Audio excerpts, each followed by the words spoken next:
हमारे Indian education system का हाल ऐसा है कि आप यहाँ पर कितनी भी ज़्यादा पढ़ाई लिखाई क्यों ना कर लो, आप लास्ट में एक बस नौकरी पा सकते हो जिसकी कोई परमानेंट गारंटी नहीं होती और उस नौकरी में आपका बॉस आपको दिन रात छोटी छोटी गलतियों पर ताने मारता रहता है।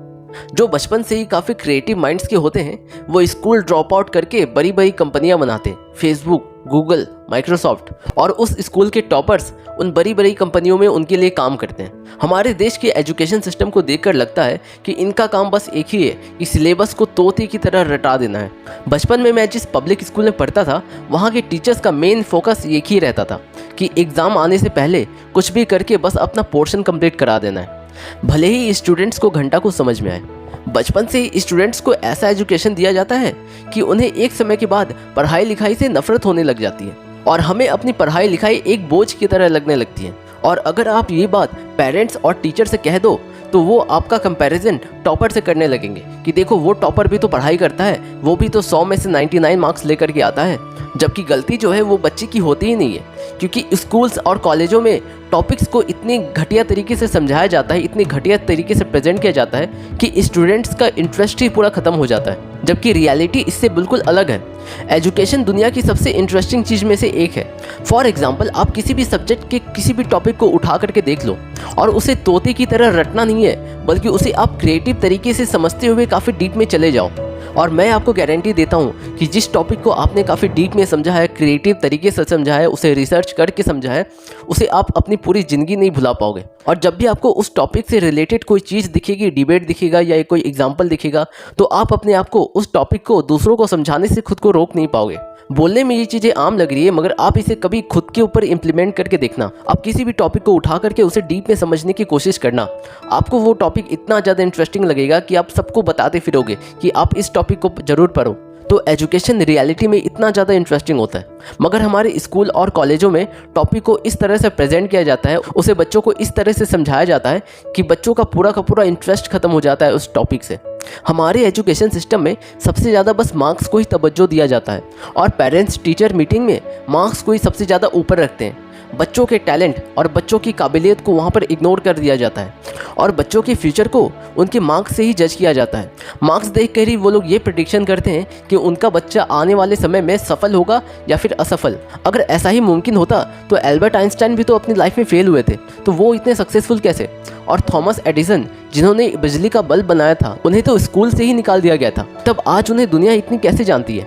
मगर पता नहीं हम इंडियंस समय के साथ बदलना कब सीखेंगे। एक काफ़ी इंटरेस्टिंग बात मैं आपको बताना चाहता हूँ कि एक बार एक एक्सपेरिमेंट किया गया था जापान के स्कूल में।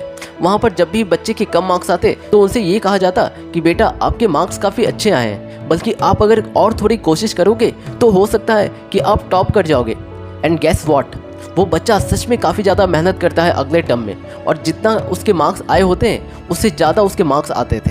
इस एक्सपेरिमेंट के सक्सेसफुल होने के बाद जिन बच्चों के कम मार्क्स आया करते थे, उनके टीचर्स और पेरेंट्स उनसे ये कहते थे कि आपके मार्क्स बहुत अच्छे आए हैं और आप अगर थोड़ी सी और मेहनत करोगे तो आप हो सकता है कि टॉप कर जाओगे।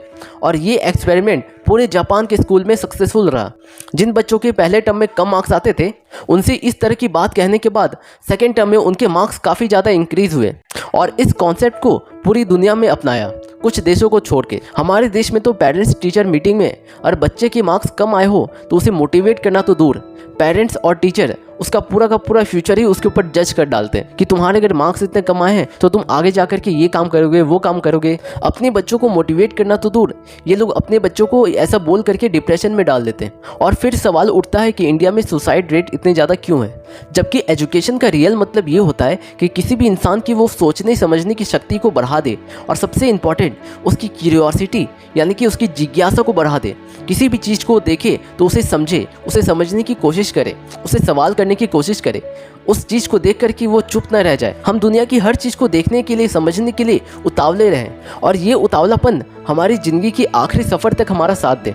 ये होता है एजुकेशन का असली मकसद, ना कि बस रट्टा मार करके मार्क्स लाना और एक छोटी मोटी नौकरी ज्वाइन कर लेना। और सीखना इंसान को ज़िंदगी में कभी भी नहीं छोड़ना चाहिए।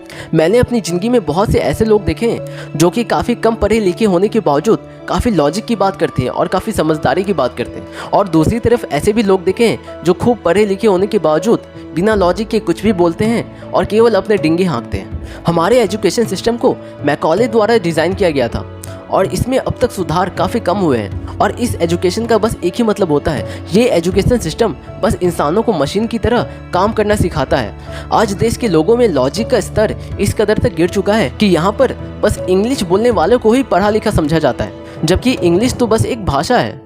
अब तक जो मैंने आपसे इस वीडियो में अभी तक बात की है वो मैं प्राइवेट स्कूलों की बात कर रहा था, और अगर मैं सरकारी स्कूलों की बात करूं तो उसके बारे में तो आप सब अच्छी तरीके से जानते हैं।